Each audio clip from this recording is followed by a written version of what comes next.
the popularity of NFTs or non-fungible tokens exploded in 2021. Some even put the total market cap of the sector in excess of $40 billion. Well, here in Africa, its rise has been quite impressive, especially in regions with a flourishing creative ecosystem. And here's why NFTs are a great alternative for creatives to earn revenue from several new marketplaces. The reality for creatives in Africa has been one where neglect and also a lack of policy has resulted in many struggling against fraud, corruption, theft, and even piracy. Well, here in Kenya, an NFT platform called Kasuku is now disrupting the art economy by providing artists and musicians with a marketplace to sell their products to a global audience through NFTs, and also helping to empower and amplify their work.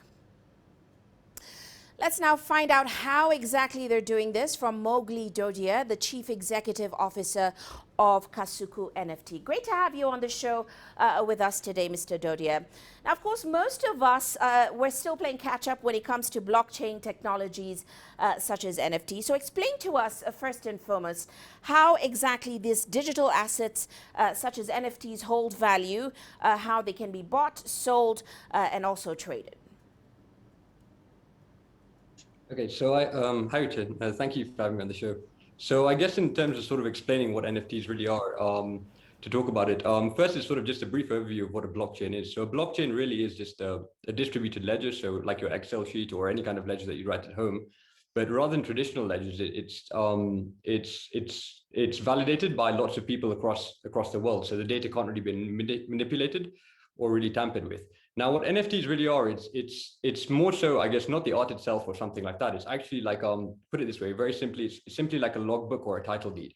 So although the logbook shows ownership of a car, it's not the car itself. The same way your land title shows ownership of the land, it's not the land itself. So the same way these NFTs, the data about them is stored on the blockchain, right?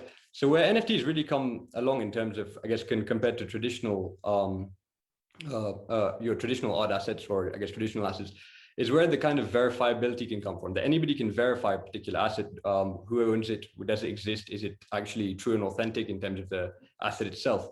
And the kind of real value comes along is sort of more so to do with the technology behind it. A simple thing, for example, is like royalties, right? So you have artists in Africa who would say, for example, my dad used to run an art gallery before, and he told me all the horror stories about what happened to the artists. So you find dealers who buy artists, say, for $10, resell it in, like, say, Nairobi for another $100, and then it's resold on the European markets for thousands of dollars. And in terms of the actual royalties paid to the artist never really sees any, because obviously when it's resold in the later markets, there's no proper arrangement.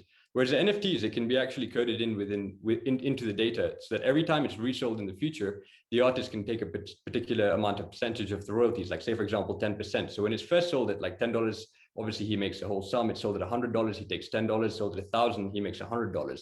And on top of that, also, I think where it kind of really comes along is sort of actually in terms of actually giving access to the market. So say you're creative in Kenya or any country across the world, and you create a piece of artwork and you decide to sell online and you sign your IP to it. Now, somebody else across the world directly has access to buy it. When you don't have to go through any third parties, the commissions are extremely low. Like, I think on average, platforms take around 2.5%. So it really kind of gives people a lot of access kind of to the international art market, but also at the same time actually maintaining kind of the whole ownership factors around the whole of NFTs. So in terms of like how they are bought, so currently they're generally bought through marketplaces on the internet. A simple one is like OpenSea, or another one is LooksRare, and they're normally bought in cryptocurrencies. So what happens often is that the artist actually uploads a piece of artwork, he pays for the minting fee, that's the fee that in essence to register that logbook or that contract that represents the art. And then they are actually, then it's open to whoever wants to buy it.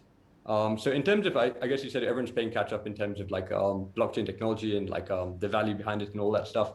But in essence, where the real value really comes along is not per se from the fact that it's NFT. NFT kind of simplifies the fact that it's the tradability and actually the IP rights and things like that to a certain extent. But really the accessibility to it. But the real value, I guess, does come from the actual NFTs themselves. Is it actually a really good piece of art? Is it something that has further use and things? So I wouldn't say purely that all NFTs have value, or that the value is kind of derived from it being an NFT, but some of kind of the ease of, I guess, the transfer of, say, whether it's your IP rights or actually ownership of the actual asset itself, is kind of where blockchain plays a slightly greater role. Well, let's talk a bit about how Kasuku NFT is approaching this, because you say you're disrupting both art and NFT spheres on the continent. Talk to us about who you're targeting so far and what sort of benefits they're getting right now from using the platform. Okay, so the platform is still yet to go live. We're actually implementing a couple of things, both, I guess, in traditional sphere and actually the NFT sphere that are quite different. So in terms of, I guess, our actual customers, so it'd be both the creators, anyone who can create digital art, whether you're a musician, digital artist, anything that you can put in a digital format can be made into an NFT. So they're in essence one of our customer bases, people who actually create the artwork. The second one is obviously the collectors. Now these can be anyone from investors who buy things to resell them later on, people who do like to collect art or actually buy them for different reasons that you want to particularly purchase an NFT, whether it's membership to a club, etc. And also in terms of in terms of creators, you've also got a lot of big brands moving into this sphere. Like if you look at, say, for example, Adidas and things. So we're looking to start targeting the local brands. Now, where we really come across in terms of I guess what's called disrupting the spheres. First of all, the simple things is one is, for example, royalties, right? So, for example, artists here pay ridiculous royalties, up to 40% in certain art galleries, etc., which is obviously like unsustainable. On top of that, also you've got situations where I think it was an article on the about music artists in Kenya who were the top playing song, and they were paid something like the equivalent of $15 the whole year, and it was one of the top performing songs. So really, actually giving the power back to actually the user is where we're really coming along. Now, in terms of that, also the NFT sphere is also marred by a whole myriad of problems themselves also. So one is pretty much access, right? So currently, like if you want to create an NFT, you'd need at least a really good smartphone or a laptop and things. And you'd have to jump through 3 different applications, go through a whole complicated tech process. You'd have to purchase cryptocurrency to do it as well. So it's really in a point where, unless you're quite tech savvy, it's really hard to kind of really get into the sphere. On top of your point, it's